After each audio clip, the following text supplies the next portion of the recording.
إن الحمد لله نحمده ونستعينه ونستغفره ونعوذ بالله من شرور أنفسنا وسيئات أعمالنا من يهده الله فلا مضل له ومن يضلل فلا هادي له وأشهد أن لا إله إلا الله وحده لا شريك له وأشهد أن محمدا عبده ورسوله يا أيها الذين آمنوا اتقوا الله حق تقاته ولا تموتن إلا وأنتم مسلمون يا أيها الناس اتقوا ربكم الذي خلقكم من نفس واحدة وخلق منها زوجها وبث منهما رجالا كثيرا ونساء واتقوا الله الذي تساءلون به والأرحام إن الله كان عليكم رقيبا يا أيها الذين آمنوا اتقوا الله وقولوا قولا سديدا يصلح لكم أعمالكم ويغفر لكم ذنوبكم ومن يطع الله ورسوله فقد فاز فوزا عظيما أما بعد فإن أصدق الحديث كتاب الله تعالى وخير الهدي هدي محمد صلى الله عليه وسلم وشر الأمور محدثاتها وكل محدثة بدعة وكل بدعة ضلالة وكل ضلالة في النار أما بعد. Donc Inch'Allah wa tabaraka wa ta'ala, aujourd'hui nous commençons un autre livre. Nous commençons un autre livre appelé Al-Wajiz fi fiqhi al-sunnati wal-kitab al-aziz. Donc la semaine dernière on avait commencé un livre Al-Mawsu'at al-fiqhi al-muyassara, mais j'ai trouvé ce livre Al-Wajiz, celui qu'on va commencer réellement, plus simple et plus facile à comprendre. Il rentre moins dans les détails et sur chaque chose qu'il apporte, il la suit d'un hadith ou d'un verset, d'un hadith du prophète sallallahu alayhi wa sallam, ou bien d'un verset du Coran. Et vous connaissez tous le hadith où le prophète sallallahu alayhi wa sallam, lorsqu'il avait le choix entre deux choses, il choisissait laquelle? La plus facile. Donc j'ai décidé de ne pas continuer le premier livre qu'on avait fait, Al-Mawsu' al-Fiqhi al-Muyassara, non pas parce que c'est un livre qui n'est pas bien, au contraire c'est un livre qui est bien, alhamdoulilah, mais il rentre un peu trop dans les détails et c'est un niveau qui est un peu supérieur au nôtre. Et donc on doit se contenter de notre niveau et d'apprendre selon nos capacités. Donc Inch'Allah, vous allez voir la différence entre la semaine dernière et aujourd'hui. Je vous laisse la découvrir par vous-même. Donc ce livre est un livre appelé Al-Wajiz fi fiqhi al-sunnati wal-kitab al-aziz. Son auteur est Abdul Azim ibn Badawi al-Khilafi. Donc c'est un livre qui est connu des savants pour sa simplicité et aussi pour le fait qu'il apporte les preuves de tout ce qu'il amène. Et il cite la plupart des hadiths, il cite l'authenticité du hadith, de même que ceux qui l'ont rapporté, et il puise beaucoup des livres de Cheikh Al-Albani rahimahullah. Tous les hadiths qu'il a cités quasiment, il y a les références des livres de Cheikh Al-Albani rahimahullah. نبدأ بإذن الله تبارك وتعالى. قال المؤلف عبد العظيم ابن بدوي الخلفي: الطهارة لغة النظافة والنزاهة من الأحداث، واصطلاحا رفع الحدث وإزالة النجاسة. Donc nous commençons le livre de la purification. On en avait parlé un peu la semaine dernière quand on avait commencé l'autre livre, que les savants rahimahumullah ont commencé dans leur livre, les savants du fiqh commencent toujours par la tahara, la purification. Pourquoi? Parce que c'est une des conditions pour que la prière soit acceptée. Une prière n'est pas acceptée sans purification. D'où son importance, et c'est pour cela que les savants du fiqh, notamment lorsqu'ils expliquent le fiqh, la jurisprudence, ils commencent par le livre de la purification. Et dans ce livre de la purification, il y a plusieurs chapitres. Donc la purification, l'uratan, au niveau de la langue arabe, c'est-à-dire la propreté et la purification des choses malsaines. Et au niveau de la religion, c'est le fait d'enlever un état d'impureté, qu'il soit petit ou grand. Comment est-ce qu'on enlève un petit état d'impureté? بالوضوء. Et le grand état d'impureté, comment on l'enlève? Al-ghusl. Et également, dans la religion, at-tahara, ça veut dire aussi nettoyer une saleté, une chose qui n'est pas propre. Donc ça c'est le livre, le premier livre, le livre de la purification. Ensuite, le cheikh commence les chapitres. Le premier chapitre, Babul Miyah. Donc là ce sera un petit rappel de ce qu'on a dit la semaine dernière. Babul Miyah, le chapitre des eaux. Babul Miyah, kullu ma'in nazala min as-sama' aw kharaja min al-ardi fahuwa tahur. Toute eau qui descend des cieux ou qui sort de la terre est pure. C'est une règle. لقول الله تعالى وأنزلنا من السماء ماء طهورا. La preuve est le verset où Allah subhanahu wa ta'ala dit et nous avons fait descendre des cieux une eau pure. ولقول النبي صلى الله عليه وسلم في البحر هو الطهور ماؤه الحل ميتته. Et la preuve aussi est le hadith du prophète sallallahu alayhi wa sallam lorsqu'il parle de la mer ou de l'océan, il dit son eau est pure et ses bêtes mortes nous sont autorisées. Hadith rapporté dans Sahih ibn Majah de Sheikh al-Albani rahimahullah. C'est un hadith authentique. ولقوله صلى الله عليه وسلم في البئر إن الماء طهور لا ينجسه شيء. De même, une autre preuve que l'eau est pure est le hadith du puits de Bouda'a qu'on avait vu la semaine dernière et que le cheikh va reciter ici, où le prophète sallallahu alayhi wa sallam a dit dans ce hadith, l'eau est pure, rien ne la rend impure, ou rien ne la salit. L'eau est pure, rien ne la salit. C'est un hadith authentique également, authentifié par Cheikh al-Albani rahimahullah. Il a rapporté dans l'Irwa, apporté par At-Tirmidhi et An-Nasa'i entre autres. وهو باق على طهوريته وإن خالطه شيء طاهر ما لم يخرج عن إطلاقه. Et cette eau, elle reste pure même si elle a été mélangée avec une substance pure tant que ça reste de l'eau. Donc l'eau, elle reste pure même si elle a été mélangée à une substance, à un liquide ou une chose pure tant que ça reste de l'eau. لقوله صلى الله عليه وسلم للنسوة اللاتي قمن بتجهيز ابنته اغسلنها ثلاثا أو خمسا أو أكثر من ذلك إن رأيتن بماء وسدر واجعلن في الآخرة كافورا أو شيئا من كافور. La preuve qu'une eau, même quand elle est mélangée à une chose pure, à une substance pure, qu'elle reste pure, la preuve est le hadith où le prophète sallallahu alayhi wa sallam a parlé aux femmes qui lavaient sa fille, une de ses filles qui est décédée. Le prophète sallallahu alayhi wa sallam a dit aux femmes qui la lavaient, lavez-la 3 fois, ou bien 5 fois, ou plus, si vous en voyez la nécessité, ou si vous en éprouvez le besoin, avec de l'eau et du cidre. On avait vu que le cidre c'était le lotus.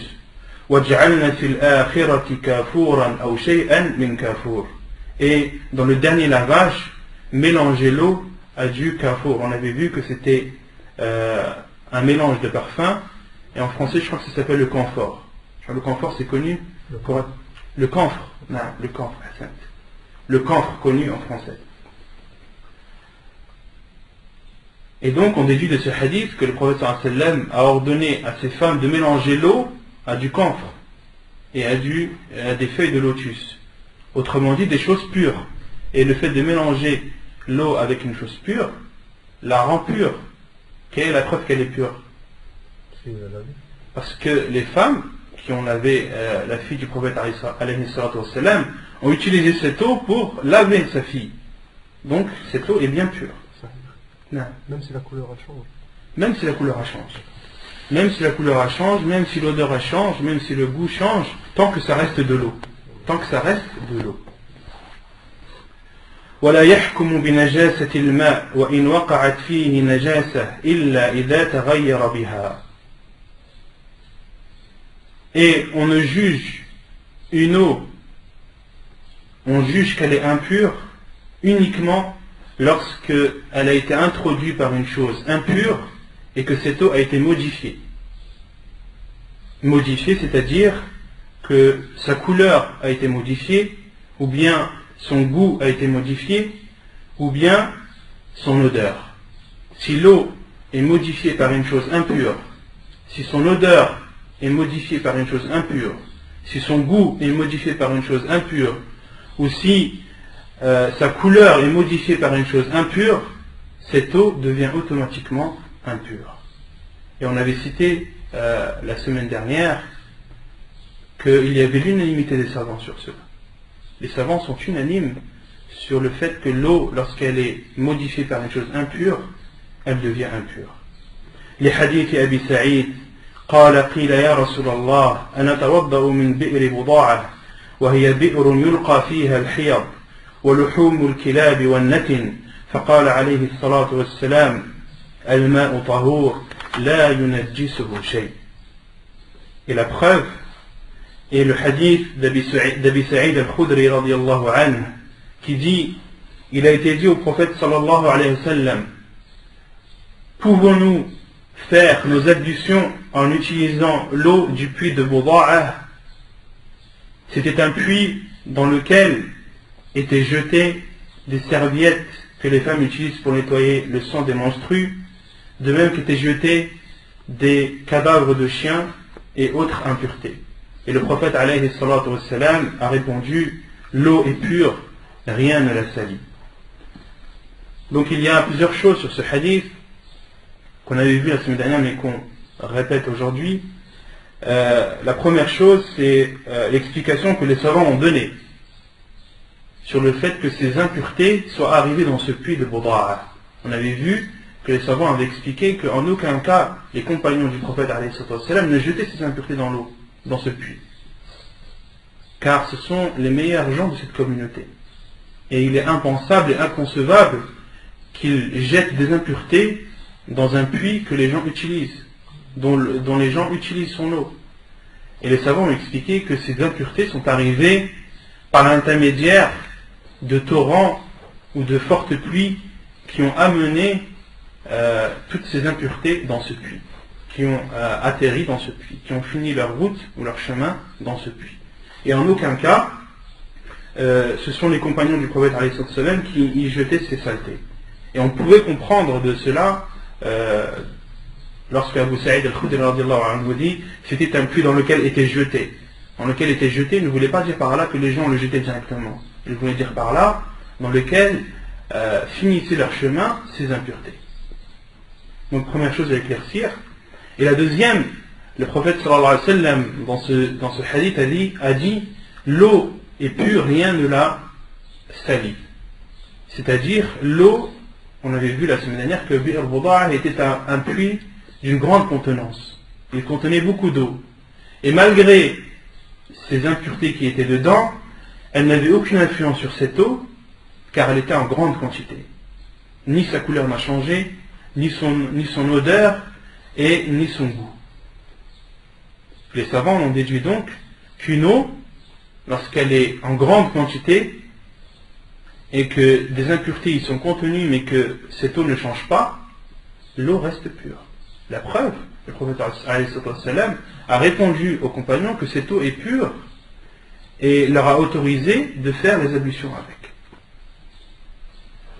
Et ce hadith est connu chez les savants sous le nom de hadith au Bi'r Buda'a. Donc ça c'était le premier chapitre des eaux. Vous voyez la différence avec la semaine dernière. Là il y a beaucoup moins de détails, c'est beaucoup plus simple à comprendre et on en retient l'essentiel.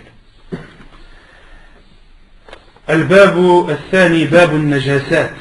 النجاسات جمع نجاسة وهي كل شيء يستقذره أهل الطبائع السليمة ويتحفظون عنه ويغسلون الثياب إذا أصابهم كالعذرة والبول.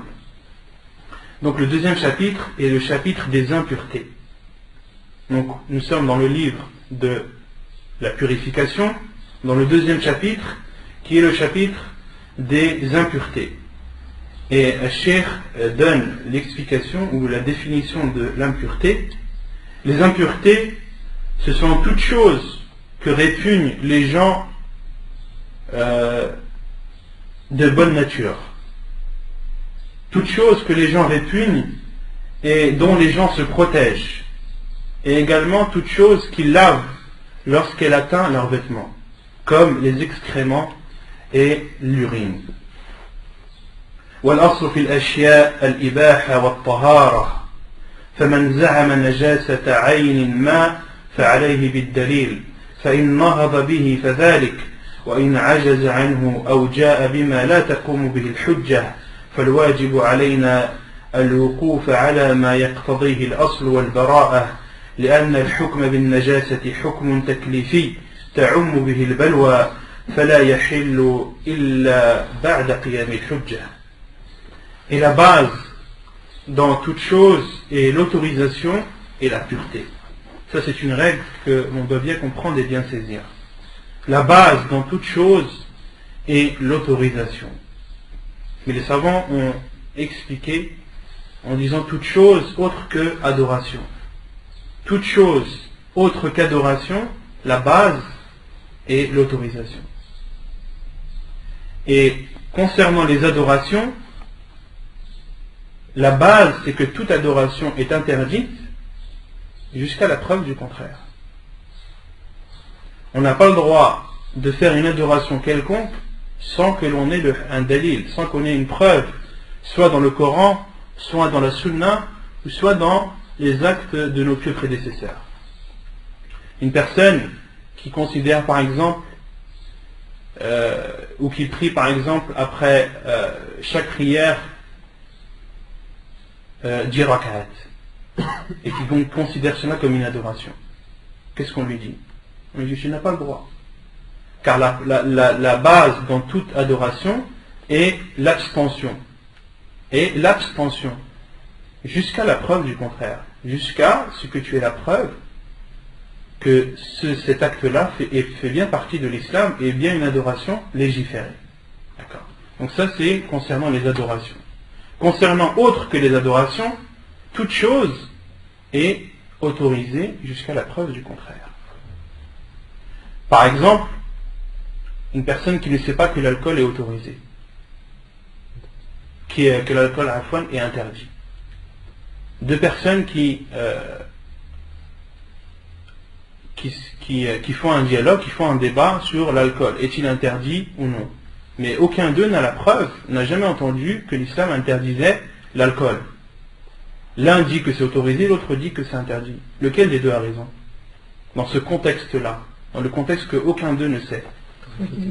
Celui qui dit que c'est autorisé. Pourquoi? Parce que la base dans toute chose, c'est l'autorisation.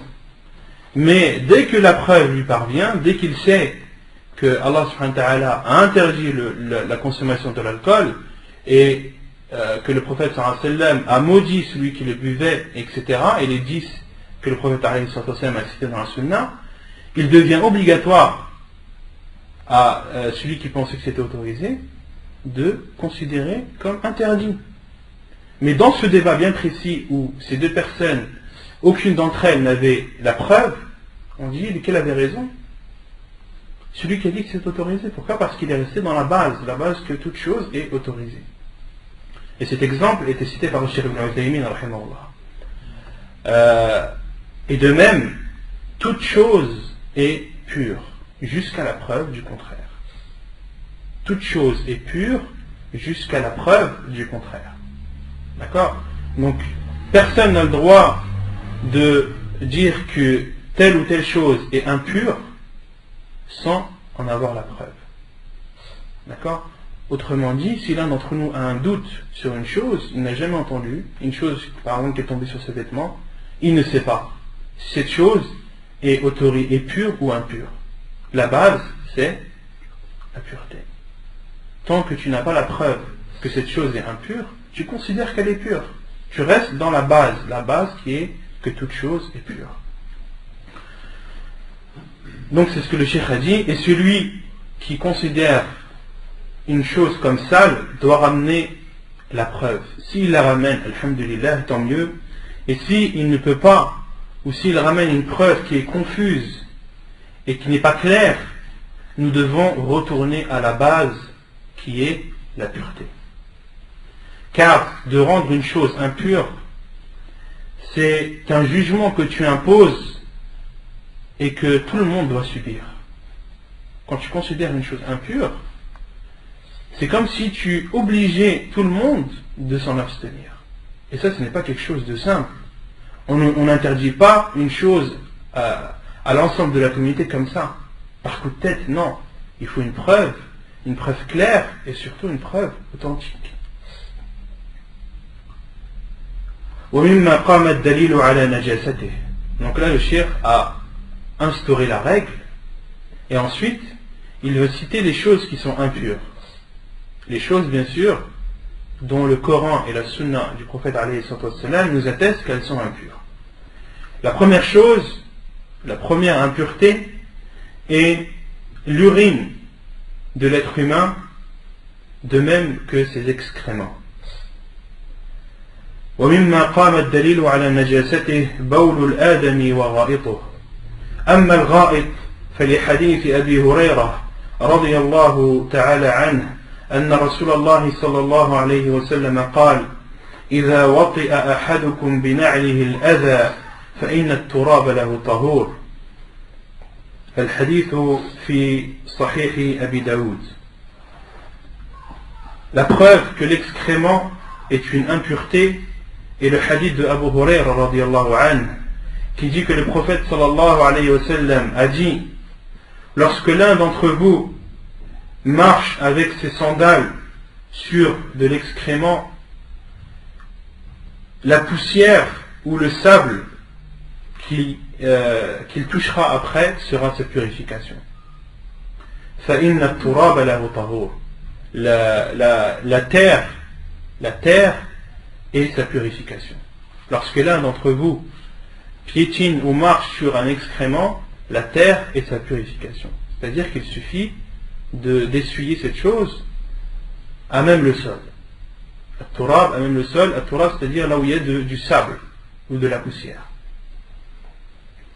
وَالْأَذَى كُلُّ مَا تَأَذَّيْتَ بِهِ مِنَ النَّجَاسَةِ وَالْقَذِرِ وَالْحَجَرِ وَالشَّوْكِ وَغَيْرِ ذَلك. Et l'adha en arabe, en général, ça signifie tout ce qui fait mal, tout ce qui offense, comme saleté, comme pierre, ou comme épine, ou autre chose.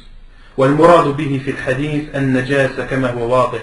Mais le terme adha qui a été cité dans ce hadith, il veut dire l'impureté, il veut dire les excréments, comme ceci est clair. وأما البول فلحديث أنس أن أعرابيا بال في المسجد فقام إليه بعض القوم فقال رسول الله صلى الله عليه وسلم: دعوه ولا تزرموه. قال: فلما فرغ دعا بدول من ماء فصبه عليه. الحديث متفق عليه. Et la preuve que l'urine de l'être humain est une impureté est le hadith de Anas radiyallahu anhu, qui rapporte qu'un bédouin avait uriné au temps du prophète alayhi salatu wassalam, avait uriné dans la mosquée. Des compagnons se sont levés vers sa direction et le prophète alayhi salatu wassalam leur a dit: laissez-le, ne lui coupez pas son urine. Qala, Anas dit, et lorsqu'il a fini d'uriner, lorsque le bédouin a fini d'uriner, le prophète sallallahu alayhi wa sallam a demandé qu'on apporte un seau d'eau ou un récipient d'eau et qu'on le verse sur son urine. Hadith apporté par Al-Bukhari et Muslim. Et dans une autre version, le bédouin était étonné de la réaction du prophète alayhi sallam, de sa gentillesse et de sa douceur, et il a dit sa parole qui est connue et qui est réputée. Il a dit: Allahumma irhamni wa Muhammadan wa la tarham ma'ana ahada. Il a dit, après que le prophète alayhi sallam a réagi de cette sorte, il a dit, le bédouin: oh Allah, rentre-moi dans ta miséricorde, moi et Muhammad, et ne rentre personne d'autre avec nous. ولا ترحم معنا أحدا. Et le prophète alayhi sallam lui a répondu لقد ضيقت واسعا.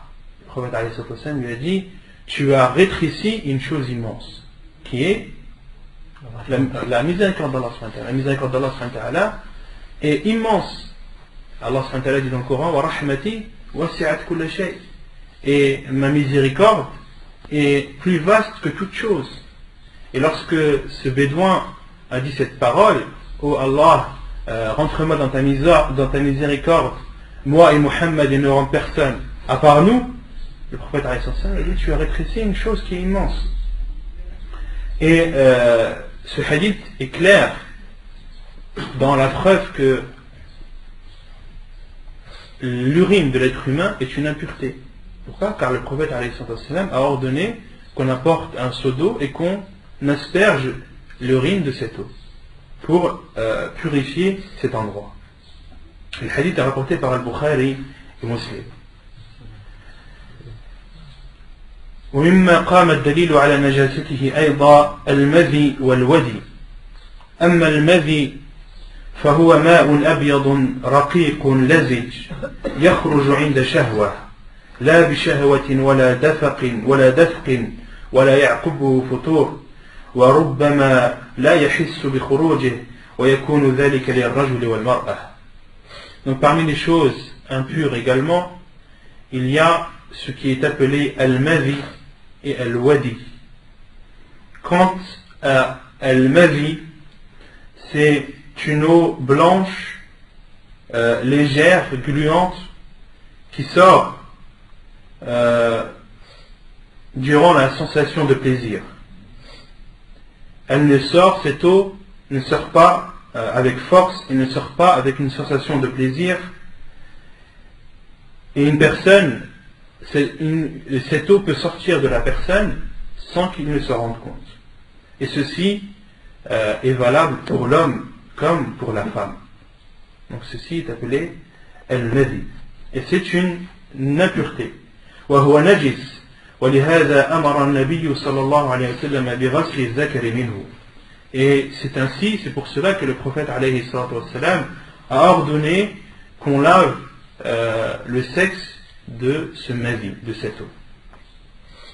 عن علي قال كنت رجلا مذاء وكنت أستحيي أن أسأل النبي صلى الله عليه وسلم لمكان ابنته فأمرت المقداد بن الأسود فسأله فقال يغسل ذكره ويتوضأ متفق عليه.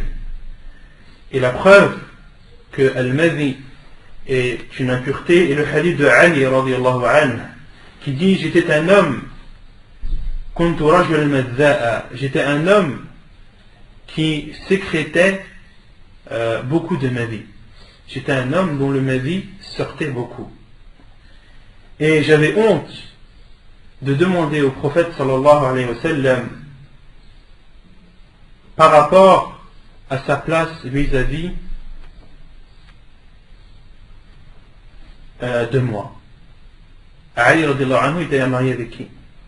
Avec Fatima radiallahu anhu, la fille du prophète alayhi sallam.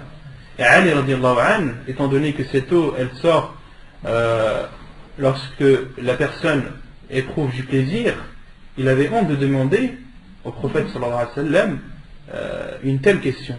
Pas parce que c'est interdit dans la religion, non. Inna Allah la yastahi min al-haq. Allah n'a pas honte de la vérité. On verra Inch'Allah plus tard des hadiths qui prouvent que en religion il ne faut pas avoir honte de la vérité. Et il y a une erreur que beaucoup de gens font, ils disent il n'y a pas de honte en religion. Ça c'est faux de dire ça. Beaucoup de gens disent la haya fi ad-din. Wa hada khata.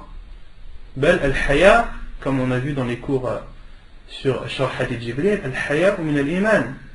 On avait vu que la pudeur fait partie de la foi. Donc de dire la haya fi ad-din, c'est une erreur, une grave erreur. Au contraire, la pudeur et la honte, c'est une qualité, ça fait partie de la foi. Et beaucoup de hadiths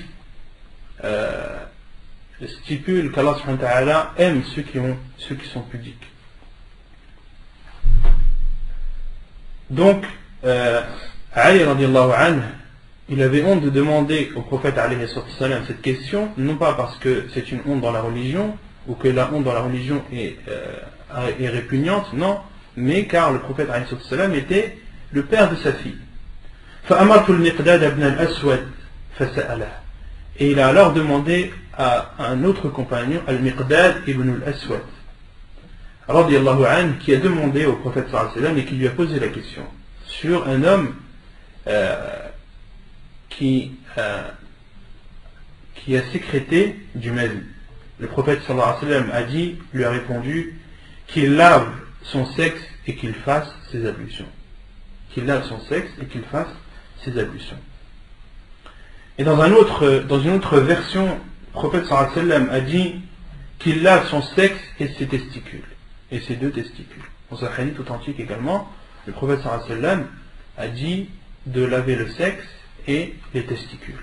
Et beaucoup de savants sont de cet avis que la personne qui a sécrété du mazi doit laver son sexe et ses testicules. وأما الودي فهو ماء أبيض سخين يخرج بعد البول. Et quant au wadi, c'est une eau blanche, épaisse, qui sort après l'urine. Ça c'est concernant l'homme et non la femme. Donc certains hommes, ça arrive souvent, cette eau blanche, épaisse, sort après l'urine. Cette eau est impure. وهو نجس.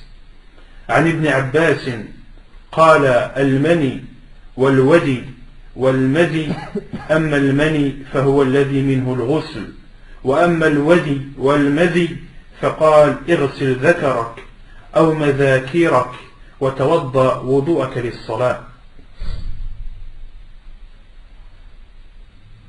Et quant au wadi, Ibn Abbas radiallahu anhu a dit Al-Mani, qui est le sperme, Al-Wadi et Al-Madi. Quant à Al-Mani, qui est le sperme, c'est cette substance qui oblige de faire le grand lavage, qui oblige de faire Al-Ghusl. Et les savants, la plupart des savants, et c'est Inch'Allah Ta'ala l'avis le plus probable et le plus sûr, c'est que Al-Mani n'est pas une impureté. Et on verra ça Inch'Allah dans la suite. Al-Mani, le sperme, les savants, la plupart des savants disent que le sperme n'est pas impur, il est pur. Lorsqu'il sort avec éjaculation et avec sensation de plaisir, il oblige la personne à faire un grand lavage. Et lorsqu'il sort sans sensation de plaisir, il n'oblige pas le grand lavage. Donc Ibn Abbas a dit Al-Mani, c'est cette substance qui oblige le grand lavage. Quant à Al-Wadi et Al-Madi, il a dit lave ton sexe et tes testicules et fais tes ablutions comme les ablutions de la prière.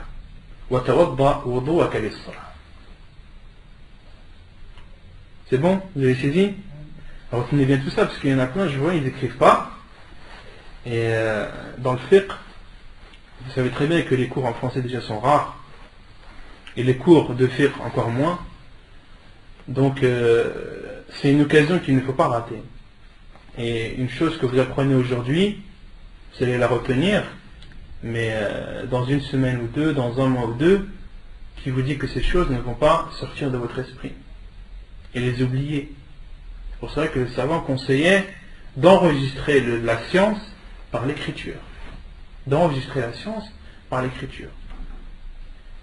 Donc c'est un conseil que je vous donne parce que les cours d'une, ils sont rares, et de deux, les cours de jurisprudence, et les cours en français, je veux dire, ils sont rares, de jurisprudence encore moins.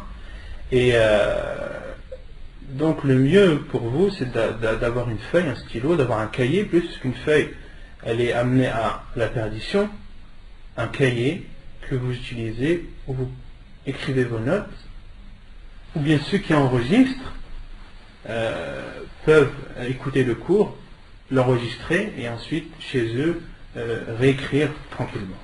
C'est une solution aussi.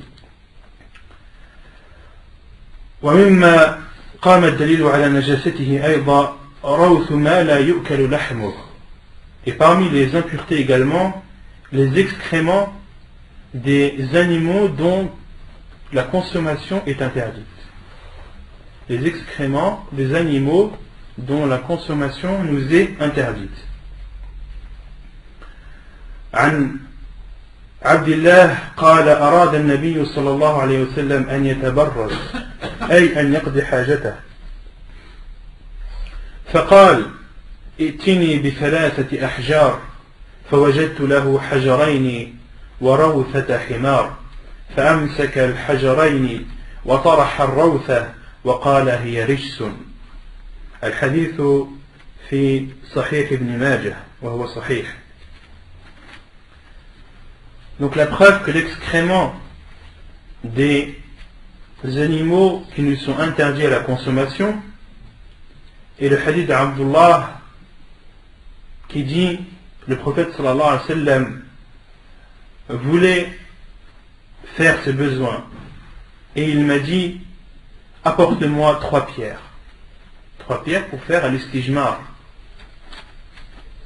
Al-istijmar, c'est le fait de se nettoyer avec des pierres. Et à notre époque, le papier entre aussi dans le cadre de l'istijmar. Il est autorisé de se nettoyer avec du papier uniquement. فوجدت له et Abdullah radiallahu anhu a dit et j'ai trouvé 2 pierres et un crottin d'âne qui était dur.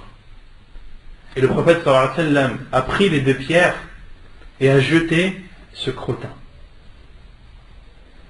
Et il a dit c'est une impureté. Et il a dit c'est une impureté. Et vous savez que les ânes domestiques sont interdits à la consommation. Il nous est interdit de consommer la viande d'âne domestique. Et on verra ça, Inch'Allah, les hadiths du prophète sallallahu alayhi wa sallam où les compagnons consommaient la viande d'âne domestique, et lorsque l'interdiction est venue, le prophète sallallahu alayhi wa sallam a dit Allah et son envoyé vous interdisent de consommer la viande des ânes domestiques. Et les compagnons vidaient leur gamelle qui était pleine de viande. Ils vidaient leur gamelle qui était pleine de viande.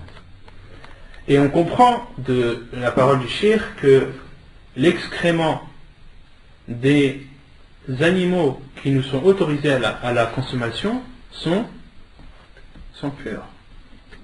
L'excrément du mouton par exemple est pur. L'excrément de la vache est pur. Par le chameau également. Les hadiths du prophète sallam, entre autres lorsqu'il y avait un groupe qui était venu à Médine, et le hadith est rapporté par Muslim dans son Sahih, un groupe de voyageurs était venu à Médine et sont tombés malades, car Médine c'est une ville qui est connue pour pour ses températures négatives. À Médine c'est une ville froide. En hiver, il neige à Médine. Ceux qui y sont déjà allés en dehors des périodes du Hajj, même pendant le Hajj cette année, il a fait très froid à Médine, et sont tombés malades. Le prophète sallallahu alayhi wa sallam les a accueillis et leur a donné un remède de boire de l'urine de chameau. De boire de l'urine de chameau. Et le prophète sallallahu alayhi wa sallam avait demandé à un compagnon de prendre en charge ces personnes. Et le rapporteur du hadith dit, et lorsque ces personnes, leur état de santé s'est amélioré, qu'est-ce qu'ils ont fait? Ils ont tué cet homme. Ils ont tué ce sahabi qui les a accueillis chez eux. Et le prophète sallallahu alayhi wa sallam s'est énervé et a ordonné à ses compagnons d'aller à la poursuite de ces hommes.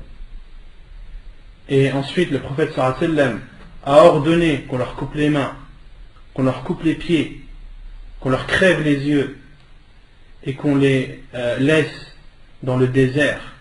Et ces personnes demandaient à ce qu'on les abreuve et l'eau ne leur parvenait pas.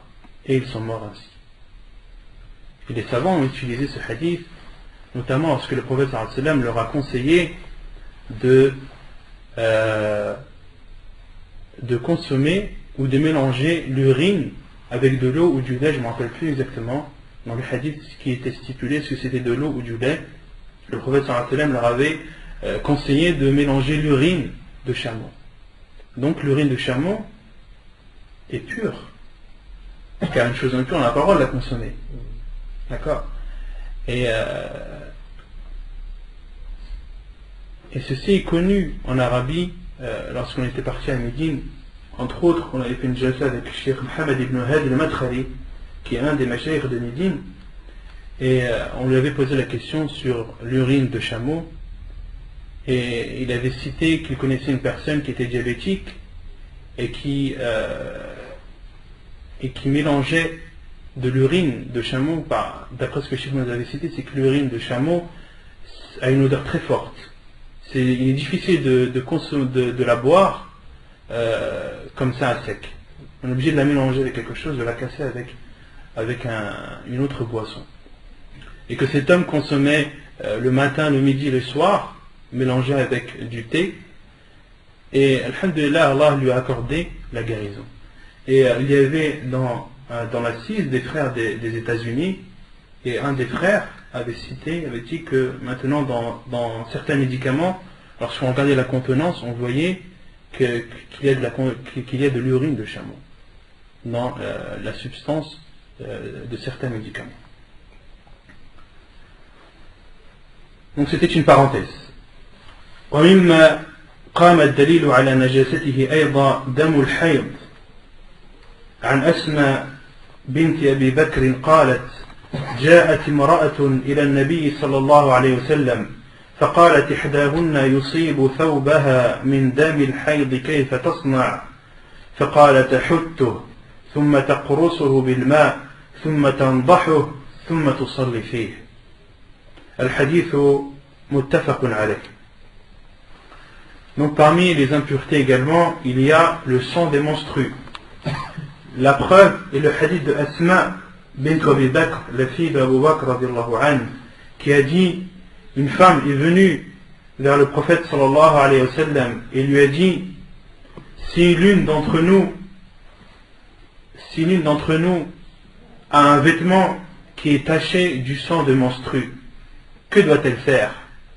Le prophète sallallahu alayhi wa sallam lui a répondu, elle doit le frotter, puis elle doit le nettoyer avec de l'eau en le frottant avec le bout de ses doigts. Elle doit le nettoyer avec le bout de ses doigts, en frottant avec le bout de ses doigts. Puis elle doit l'arroser, l'asperger d'eau plutôt, et ensuite elle peut prier avec ce vêtement. Donc le prophète sallallahu alayhi wa sallam nous a ordonné à cette femme de nettoyer, autrement dit, de nettoyer une chose impure. Donc on en déduit de ce hadith que le sang des menstrues est impur.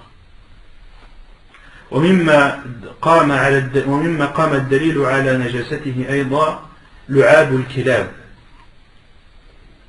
عن أبي هريرة رضي الله عنه قال رسول الله صلى الله عليه وسلم طهور إناء أحدكم إذا ولغ فيه الكلب أن يغسله 7 مرات أولاهن بالتراب. الحديث أخرجه ابن ماجه وهو صحيح كما في صحيح ابن ماجه للشيخ الألباني رحمه الله. La 7e chose qui est impure est la salive ou la bave du chien, la bave de chien. La preuve est le hadith d'Abu Hurairah radiyallahu anhu, rapporté par Ibn Majah et hadith authentifié par le Cheikh Al-Albani rahimahullah. Selon Abu Hurairah radiyallahu anhu, il a dit, le prophète sallallahu alayhi wa sallam a dit, la purification de la vaisselle de l'un d'entre vous lorsqu'elle a été léchée par un chien et de la laver 7 fois, la première avec du sable. La première fois avec du sable. Hadith, comme j'ai dit, authentifié. Et les savants ont cité les impuretés et l'ont divisé en trois. Ils ont dit il y a une grande impureté, al-najasa al-mughallada, les grosses impuretés, il y a l'impureté normale, il y a l'impureté légère. Parmi les impuretés, les grosses impuretés, il y a la salive ou la bave de chien. Pourquoi? Parce que le prophète sallallahu alayhi wa sallam nous a ordonné, lorsqu'un chien lèche la vaisselle, de laver cette vaisselle 7 fois. Et la première, de l'essuyer avec du sable. Les savants disent pourquoi? Car c'est une grosse impureté. Il y a l'impureté normale, comme par exemple damul hayd, le sang des menstrues. Le hadith, on l'a cité, c'est de le laver avec de l'eau et de frotter. Et il y a l'impureté légère qui est par exemple al-madi.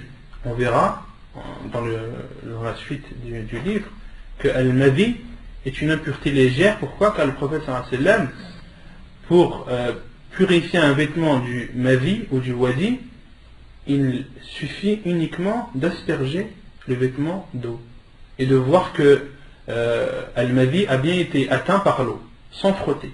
Asperger suffit uniquement.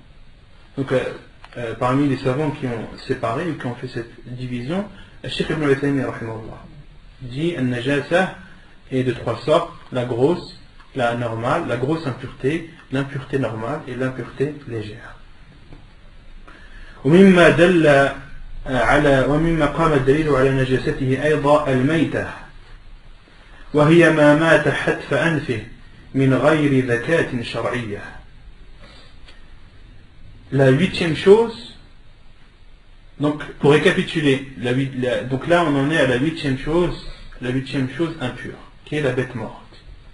Donc on a vu la première chose impure est l'urine, la deuxième l'excrément, la troisième al-madi, la quatrième al-wadi, la cinquième l'excrément des animaux qui nous sont interdits à la consommation, la sixième le sang des menstrues, la septième la bave de chien, et la 8e que l'on va expliquer maintenant est la bête morte. Et une bête morte, c'est toute bête qui est morte de mort naturelle sans qu'elle ne soit tuée d'une façon juridique, c'est-à-dire sans qu'elle n'ait été chassée ou sans qu'elle n'ait été égorgée. D'accord? Donc une bête qui meurt de mort naturelle sans être chassée, sans qu'elle n'ait été tuée par la chasse ou qu'elle n'ait été égorgée, c'est une bête morte. Et la bête morte est impure. La preuve, والدليل على نجاستها على نجاسة الميتة قال المؤلف لقوله صلى الله عليه وسلم إذا دبغ الإهاب فقد طهر والإهاب جلد الميتة. La preuve est le hadith du prophète alayhi salatu wassalam, hadith rapporté par Ibn Majah et Abu Daoud et authentifié par Cheikh al-Albani rahimahullah, où le prophète sallallahu alayhi wa sallam dit: lorsque la peau de la bête morte est tannée, elle devient pure. Lorsque la peau de la bête morte est tannée, elle devient pure. Autrement dit, lorsqu'elle n'est pas tannée, elle est impure. La condition pour que la peau d'une bête morte soit pure, c'est qu'elle soit tannée. Tanner, le tannage c'est un processus, en fait c'est connu, c'est un métier en lui-même, le tannage, mais c'est beaucoup utilisé dans les pays du Maghreb et autres. Tanner une peau, c'est tout d'abord la laver. Bien, le tannage, en général le tannage d'une peau, ça dure à peu près un mois et demi. Donc la peau, il faut déjà la laver, il faut la tremper dans l'eau. En général, le maralébat, il la met dans de l'eau et du sel. il trempe la peau de mouton dans de l'eau et du sel pour la nettoyer. Il la laisse en général à peu près une semaine à deux. Ensuite, lorsque la peau est lavée, elle est séchée. Elle est séchée. Et lorsqu'elle est séchée, elle est râpée. À l'intérieur de la peau, lorsqu'il est sec, le tanner, parmi les processus du tannage, c'est aussi de râper cette peau, de la frotter, de la nettoyer, de la râper. Et c'est râpé par des feuilles, en général des feuilles qui sont contenues dans le gland, des pierres aussi, ça peut être tanné par une pierre. Le principal, c'est que cette peau soit frottée et nettoyée. Donc ça, c'est le tannage. Et la peau, lorsqu'elle est restée 2 semaines dans l'eau, lorsqu'elle était séchée, lorsqu'elle a été frottée, elle peut être que pure. Et à débat, c'est ça. Donc après, à notre époque, maintenant, il y a plusieurs processus de tannage, avec tannage industriel, etc. Mais je sais que les gens du Maghreb, les Marocains, etc., ils font beaucoup ça, le tannage au Maroc. Vous voyez les peaux de mouton que vous trouvez des fois dans les mosquées ou chez les gens, ce sont des peaux tannées. Quand vous voyez l'intérieur, c'est propre. C'est propre, c'est pur. D'accord. Donc c'est ça le tannage. Et le prophète alayhi salatu wassalam a dit la peau, lorsque la peau de la bête morte est tannée, elle est pure. Donc cela prouve l'impureté de la bête morte. Non. Pour les animaux de la mer en fait. Parce que tu as dit que les animaux de la mer. Cheikh il vient. ويستثنى من ذلك. Ce que tu dis là, le cheikh il a dit juste après. Et il est excepté de cela. ويستثنى من ذلك ميتة السمك والجراد لحديث ابن عمر رضي الله عنهما قال قال رسول الله صلى الله عليه وسلم أحلت لنا ميتتان ودمان أما الميتتان فالحوت والجراد وأما الدمان فالكبد والطحال. الحديث في صحيح ابن ماجه وهو حديث صحيح. Et il est excepté de cela, donc toute bête morte de mort naturelle sans avoir été tuée par chasse, sans avoir été chassée ou sans avoir été égorgée. Donc même la chasse, il faut connaître les conditions de la chasse, etc. On ne tue pas une bête comme ça dans la chasse. Il y a des conditions, Inch'Allah on verra ça plus tard. Donc il y a des exceptions plutôt. Parmi ces exceptions, les bêtes mortes de la mer et les criquets. Donc les bêtes mortes de la mer, les poissons morts que l'on retrouve, qui sont morts de mort naturelle, et les criquets. Ils nous sont autorisés. La preuve est le hadith d'Ibn Umar radiallahu anhuma a dit, le prophète sallallahu alayhi wa sallam a dit, il nous est rendu licite 2 bêtes mortes et 2 sortes de sang. Quant aux 2 bêtes mortes, ce sont les poissons et les criquets, et quant aux 2 sangs, c'est le foie et la rate. Donc dans ce hadith-là, on voit bien que le prophète a fait une exception concernant les bêtes mortes, et que les poissons et les criquets morts, de mort naturelle, nous sont autorisés à la consommation. De même que 2 sortes de sang. Parce qu'en fait, le foie et la rate c'est un organe qui est situé à côté de l'estomac. Il est situé en dessous de la côte gauche. Et c'est un organe, c'est du sang coagulé qui produit les globules rouges et les globules blancs pour le corps. Et le prophète sallallahu alayhi wa sallam nous a autorisé de consommer le sang, plutôt ces 2 sangs coagulés qui sont le foie et la rate. Pourquoi pas? Parce qu'Allah subhanahu wa ta'ala dans le Coran nous a interdit de consommer le sang qui est coulé lorsqu'on égorge une bête. Les savants l'appellent ad-dam al-masfouh. Pourquoi? Car c'est un sang impur. Et c'est notamment, les savants ont dit que c'est ce sang-là qui rend la bête morte impure. Parce que ce sang n'a pas été sorti de cette bête. Et Allah subhanahu wa ta'ala dit dans le Coran, il dit à ce prophète alayhi salam, le sens du verset,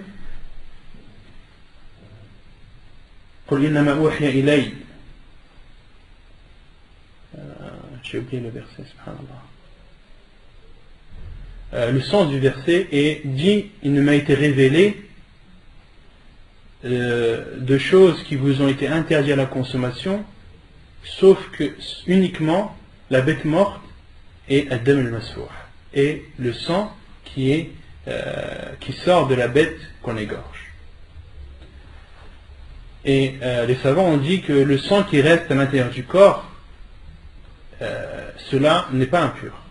Le sang qui reste dans la bête, parce qu'une bête, elle ne peut pas être divisée de tout son sang. C'est impossible. Il reste obligatoirement du sang dans les organes, etc. à l'intérieur. Et le sang qui est interdit est le sang qui sort de la bête lorsqu'on l'égorge. Et c'est pour cela que le prophète alayhi salam a dit, et il nous a autorisé deux sortes de sang, le foie et la rate. Le foie et la rate.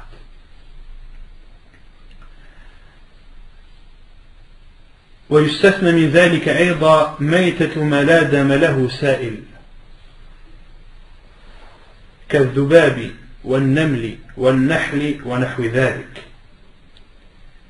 Parmi les bêtes mortes également, les bêtes qui n'ont pas de sang qui circule, dans leur corps, comme les mouches, comme les fourmis, les abeilles et autres. La preuve, عن أبي هريرة رضي الله عنه أن رسول الله صلى الله عليه وسلم قال إذا وقع الذباب في إناء أحدكم فليغمصه كله ثم ليطرحه فإن في إحدى جناحين داء وفي الآخر دواء وفي الآخر شفاء. الحديث في سنن ابن ماجه وهو حديث صحيح. La preuve est le hadith d'Abu Hurayra radiyallahu anhu qui dit que le prophète alayhi salatu wassalam a dit, lorsqu'une mouche tombe dans le récipient de l'un d'entre vous, qu'il la plonge entièrement, puis qu'il la retire et qu'il la jette, car il y a dans une de ses ailes la maladie et dans l'autre le remède. Car il y a dans une de ces maladies, dans une de ses ailes, dans une de ses ailes la maladie et dans l'autre le remède. Et le prophète alayhi salatu wassalam, lorsqu'il nous dit une chose, nous devons y croire. Le prophète sallallahu alayhi wa sallam, lorsqu'il dit une chose, elle ne peut être que vraie. Donc même si certains d'entre nous peuvent trouver ça bizarre ou étrange, un musulman non. Le prophète sallallahu alayhi wa sallam, parmi, comme on avait vu dans les cours précédents, de croire au prophète sallallahu alayhi wa sallam, c'est de croire en tout ce qu'il nous a informé. Donc le prophète sallallahu alayhi wa sallam nous a informé qu'une mouche, dans une de ses ailes, il y a la maladie et dans l'autre il y a le remède, c'est que c'est vrai. Car le prophète sallallahu alayhi wa sallam, lorsqu'il parle, sa parole est révélation.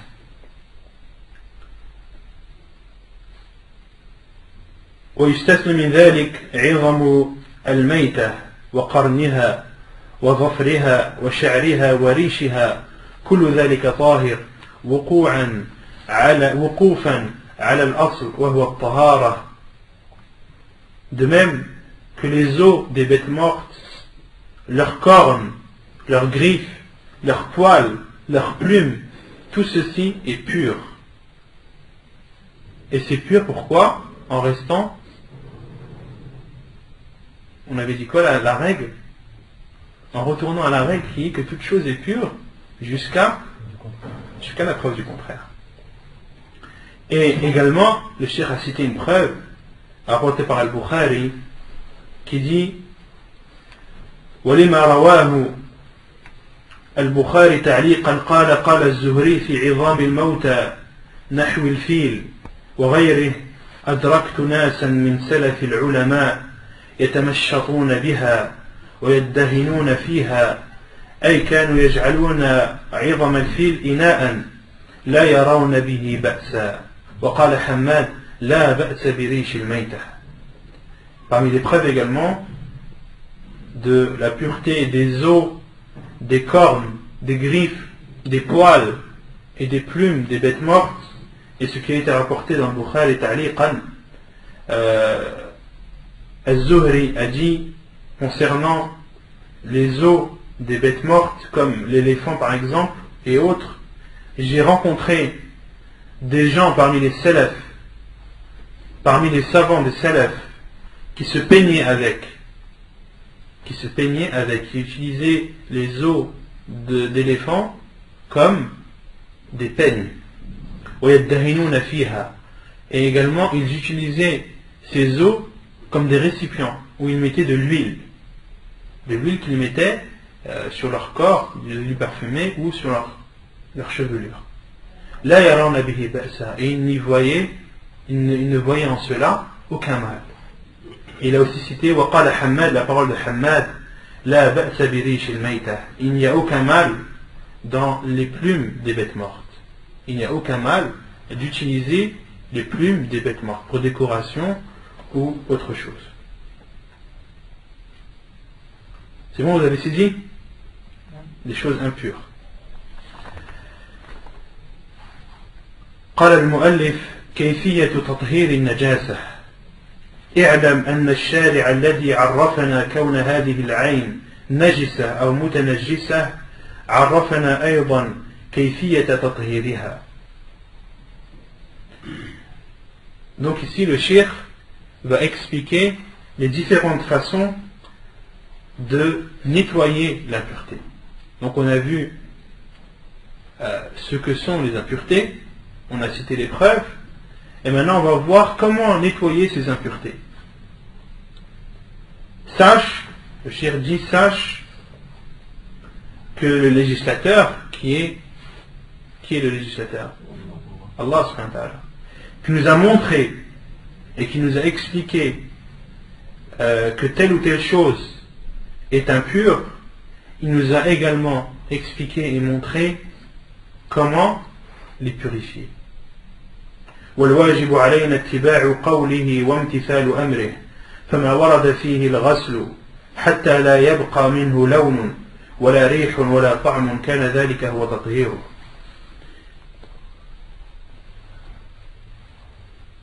Et les choses par exemple qui nous ont été ordonnées de purifier et de nettoyer de telle sorte qu'il ne reste plus de traces, plus de couleur de cette impureté, plus d'odeur et plus de goût, cela devient alors sa façon de la purifier. Donc si le prophète sallam nous ordonne de laver une impureté à tel point, il nous dit que vous devez la laver, il ne doit rester aucune trace, que ce soit une odeur, une couleur ou un goût, il nous devient obligatoire de nettoyer de la façon bien précise que nous a montré le prophète sallallahu alayhi wa sallam. وما ورد فيه الصب أو الرش أو الرش أو الحت أو المسح على الأرض أو مجرد المشي في أرض طاهرة كان ذلك هو تطهيره. Et ce qui a été rapporté comme le fait d'asperger uniquement, ou d'arroser, ou de frotter, ou d'essuyer par terre, ou le simple fait de marcher, ce qui a été rapporté dans ces choses bien précises, ces seules choses suffisent. D'accord? Les impuretés dont le prophète alayhi sallam nous a montré, nous a expliqué que de la rendre pure, c'est uniquement par exemple de l'arroser suffit. D'accord? Les impuretés dont le prophète alayhi sallam nous a informé que le fait de marcher uniquement efface cette impureté et l'enlève, le fait de marcher suffit. D'accord? On n'est pas obligé de la laver.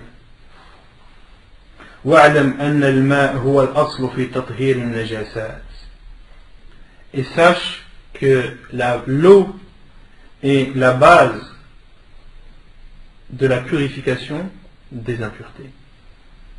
Donc, autrement dit, s'il y a une impureté dont aucun hadith du prophète nous montre comment la nettoyer, la base est de la nettoyer avec de l'eau. Car l'eau est pure. إذا علمت هذا فإليك ما جاء به الشرع في صفة تطهير الأعيان النجسة أو المتنجسة. Et lorsque, après avoir appris ces choses, voici maintenant les différentes façons de nettoyer les choses impures. أولا تطهير جلد الميتة بالدباغ. عن ابن عباس رضي الله عنهما قال: سمعت رسول الله صلى الله عليه وسلم يقول: أيما إهاب دبغ فقد طهر. أيما إهاب دبغ فقد طهر. والإهاب كما قلنا هو جلد الميتة. Donc la première sorte de nettoyage de l'impureté est le nettoyage de la peau de la bête morte par le tannage. Donc la peau d'une bête morte, comment est-ce qu'elle devient pure? Par le tannage. Est-ce que laver suffit? Non, il faut la tanner. La preuve est le hadith d'Ibn Abbas qu'on a cité précédemment, qui dit: j'ai entendu le prophète sallallahu alayhi wa sallam dire: toute peau de bête morte qui a été tannée est pure. Toute peau de bête morte qui a été tannée est pure. Et ici j'ai une petite remarque de passage, une parole de Cheikh Ibn Baz رحمه الله. مسألة قال الشيخ ابن باز رحمه الله: وأما جلد الخنزير والكلب ونحوهما مما لا يحل بالذكاة ففي طهارته بالدباغ خلاف بين أهل العلم، والأحوط ترك استعماله عملا بقول النبي صلى الله عليه وسلم: ومن اتقى الشبهات فقد استبرأ لدينه وعرضه. Donc, à titre d'information, le Cheikh Ibn Baz rahimahullah a dit: et quant à la peau de porc ou de chien ou autres bêtes qui nous sont interdites à la consommation, le fait qu'elles soient rendues pures par le tannage, les savants se sont divergés sur ce point. Les savants se sont divergés sur le fait que le tannage rend pure la peau de porc ou de chien, ou en général la peau de bêtes qui nous sont interdites à la consommation. Donc il y a une divergence. Et Cheikh Ibn Baz a dit: et le mieux, le plus prudent est de délaisser son utilisation, car le prophète sallallahu alayhi wa sallam a dit: وَمَنِ اتَّقَى الشُّبُهَاتِ فَقَدْ اسْتَبْرَأَ لِدِينِهِ وَعِرْضِهِ وَقَالَ دَعْ مَا يَرِيبُكَ إِلَى مَا لَا يَرِيبُكَ. Et le prophète alayhi wa sallam a dit: laisse ce qui te laisse un doute à ce qui ne te laisse pas de doute. Laisse ce qui te laisse un doute à ce qui ne te laisse pas de doute. Donc là c'était une petite remarque. ثانيا تطهير الإناء إذا ولغ فيه الكلب. عن أبي هريرة رضي الله عنه أن رسول الله صلى الله عليه وسلم قال: طهور إناء أحدكم إذا ولغ فيه الكلب أن يغسله 7 مرات أولاهن بالتراب. Donc le nettoyage de la vaisselle ou d'un récipient qui a été léché par un chien. Abu Huraira radiallahu anhu a dit que le prophète alayhi salatu wassalam a dit: la purification d'un récipient ou d'une vaisselle qui a été léchée par un chien est de la laver 7 fois, la première avec du sable. Donc là, c'est une façon bien précise de nettoyer la bave de chien. On ne nettoie pas la bave de chien comme ça. On nettoie comme le prophète alayhi salatu wassalam nous l'a enseigné. تطهير الثوب إذا أصابه دم الحيض. عن أسماء بنت أبي بكر رضي الله عنهما قالت: جاءت امرأة إلى النبي صلى الله عليه وسلم فقالت إحداهن: يصيب ثوبها من دم الحيضة كيف تصنع؟ قال: تحته ثم تقرصه بالماء ثم تنضحه ثم تصلي فيه. Donc la purification d'un vêtement qui a été atteint ou qui a été taché par du sang de menstru. La preuve est le hadith de Asma bint Abi Bakr radiallahu anhuma qui dit, une femme est venue vers le prophète sallallahu alayhi wa sallam et lui a dit, l'une d'entre nous, lorsque son vêtement est taché du sang de menstru, que doit-elle faire? Le prophète alayhi wa sallam lui a dit, elle doit le frotter, puis le nettoyer en frottant avec le bout de ses doigts, puis l'arroser et enfin prier avec. ثم قال الشيخ وإن بقي بعد ذلك أثره فلا بأس. Et si après ce nettoyage il reste la trace encore du sang, il n'y a pas de mal à cela. Il n'y a aucun mal à cela. عن أبي هريرة رضي الله عنه أن خولة بنت يسار قالت يا رسول الله ليس لي إلا ثوب واحد وأنا أحيض فيه قال فإذا طهرت فاغسلي موضع الدم ثم صلي فيه قالت يا رسول الله إن لم يخرج أثره قال يكفيك الماء ولا يضرك أثره. الحديث في سنن أبي داود وصححه الشيخ الألباني رحمه الله. Et la preuve que le sang des menstrues, lorsqu'il a été lavé, nettoyé, frotté, mais que la couleur reste encore, ou est encore imprégnée dans le vêtement, la preuve qu'il n'y a aucun mal dans cela, est le hadith d'Abu Huraira radiallahu anhu, rapporté par Abu Daoud et authentifié par Cheikh Al-Albani rahimahullah. Selon Abu Huraira radiallahu anhu, que Khalwa bint Yasar a dit, ô envoyé d'Allah, je n'ai qu'un vêtement, et il a été taché par le sang des menstrues. Le prophète sallallahu alayhi wa sallam lui a dit, lorsque tu seras pur, lave-toi, lave plutôt l'endroit du vêtement qui a été taché par le sang, puis fais ta prière avec ce vêtement. Elle a dit, ô envoyé d'Allah, et si il y a encore des traces de sang? Le prophète alayhi salatu wa sallam lui a répondu, l'eau te suffit et les traces qu'il reste ne sont pas un mal. Et l'eau, les traces qu'il reste du sang ne sont pas un mal. Donc hadith rapporté par Abu Daoud et authentifié par Cheikh Al-Albani rahimahullah ta'ala. On aktafi bihada al-qadr. Donc on s'arrêtera pour aujourd'hui inshallah ta'ala et on continuera la semaine prochaine toujours à 20h30. وصلى الله وسلم وبارك على نبينا محمد وعلى آله وصحبه أجمعين وآخر دعوانا أن الحمد لله رب العالمين.